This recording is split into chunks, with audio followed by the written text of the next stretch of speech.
हनुमान बेनीवाल आ चुके हैं। सुनीता जी, सबसे बड़ी खबर यही है, हनुमान बेनीवाल जिनके ऊपर सबकी नजरें टिकी थी और बहुत देर से आए, लेकिन यहाँ पर वो आ चुके हैं अपने मताधिकार का प्रयोग करने के लिए। और हम आपसे कह भी रहे थे कि पिछले कुछ देर से कि उनके वोट का यहाँ बहुत महत्वपूर्ण है, क्योंकि भले ही उनका निर्दलीय के नाते वोट है, लेकिन उनका वोट किधर जाएगा ये बड़ा महत्वपूर्ण रहेगा। हनुमान जी, क्योंकि काफी देर से आपका दोनों ही दल इंतजार कर रहे हैं और अंतरात्मा की आवाज पर आप कल कह रहे थे मैं मताधिकार का प्रयोग करूंगा, तो मन क्या कह रहा है आपका? अभी तो मेरा मन अंदर जाने के बाद ही तय करेगा।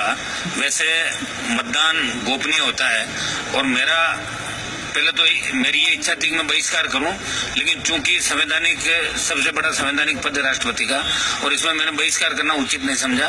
मेरे लिए दोनों पार्टियां नागनाथ और सांपनाथ है। हम थर्ड फ्रंट बनाएंगे राजस्थान के अंदर और 2018 के चुनाव नए दल के रूप में राजस्थान के अंदर लड़ेंगे। चूंकि मजबूरी है वोट देना, इसलिए वोट देने के लिए अंदर जा रहा हूँ। आप जिनको अपना बड़ा भाई कहते हैं डॉक्टर किरोड़ीलाल मीणा, जो आपके लिए एक सम्मानीय आदरणीय नाम भी है, वो खुद एनडीए के साथ खड़े रहे। उनकी पार्टी के जो वोट है राजपा के चारों वोट एनडीए के साथ जा रहे हैं, तो आपने उनकी बात भी नहीं मानी? डॉक्टर साहब और हम तो वैसे हमेशा साथ शुरू से भी रहे, आगे भी हम साथ खड़े हैं और आगे भी जो 18 के चुनाव होंगे उनके अंदर भी हम अभी थर्ड फ्रंट की बात राजस्थान के अंदर कर रहे हैं, रैलियां भी कर रहे हैं। लेकिन इस मामले के अंदर चूंकि वो राज्य का घटक दल है राजपा, इसलिए उन्होंने वोट भारतीय जनता पार्टी के उम्मीदवार के पक्ष में दिया होगा। मेरी इस मामले में डॉक्टर साहब ने मुझे वोट देने की अपील नहीं करी थी।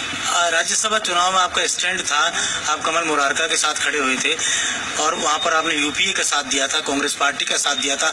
यहाँ पर आपका क्या नजरिया है, क्या सोच है? प्रतिपक्ष ने बैठ के पहले कोई बात नहीं करी। राज्यसभा के टाइम के अंदर सारा प्रतिपक्ष, संपूर्ण प्रतिपक्ष एक था, हम सब एक गजम पे बैठे थे और हमने जोरदार तरीके से मिलकर लड़ाई लड़ी थी।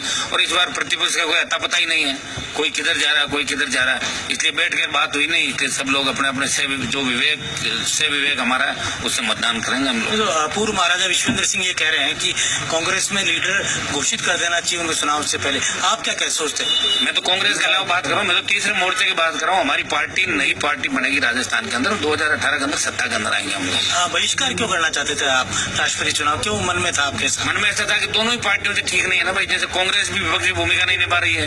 राजस्थान के अंदर जो हालात हुए हैं, आज किसान आत्महत्या कर रहा है, बेरोजगारी से तंग आके नौजवान सड़क पे आंदोलन कर रहा है, सड़क पे आत्महत्या कर रहा है, कानून का राज नहीं राजस्थान के अंदर।